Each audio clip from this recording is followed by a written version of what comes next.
This is a case study in which we're going to use ease to simulate a runaround loop. So this is an example of a simulation type of a problem rather than a design type of a problem. So here we're going to have some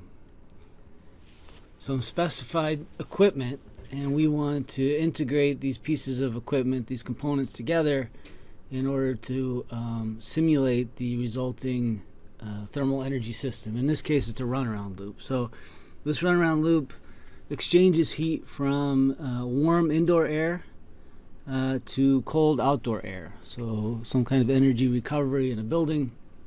We have two air to liquid coils. One is in the duct here that is exposed to the warm indoor air, and the other is in the duct down here that's exposed to the cold outdoor air.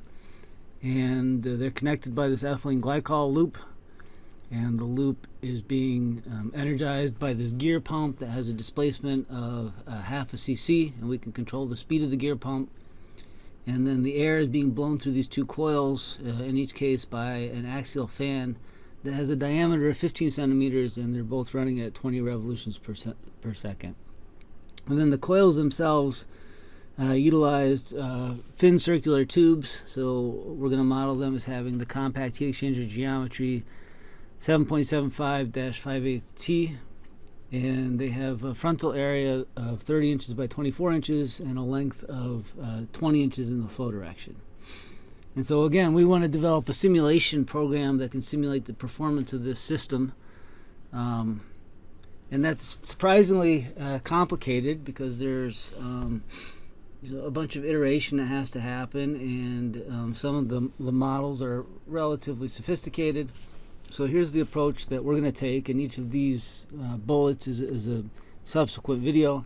So the first thing we're going to do is develop the indoor and outdoor air coil models. So there's components in ease that we could use for this, but I think this is a nice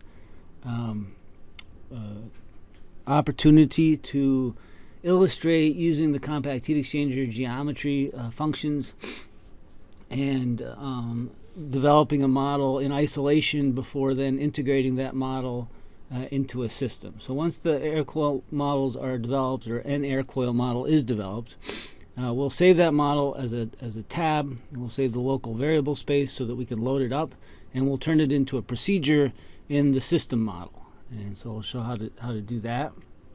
And once the procedures are built, so we'll actually have two procedures, one for each coil, then we'll show how we can call them from the system model. And then the third bullet here is actually develop the system model, which then means we're going to integrate the gear pump and the fan components with them. We're going to identify the iteration parameters that are required in order to finally iterate to the actual steady state operating condition.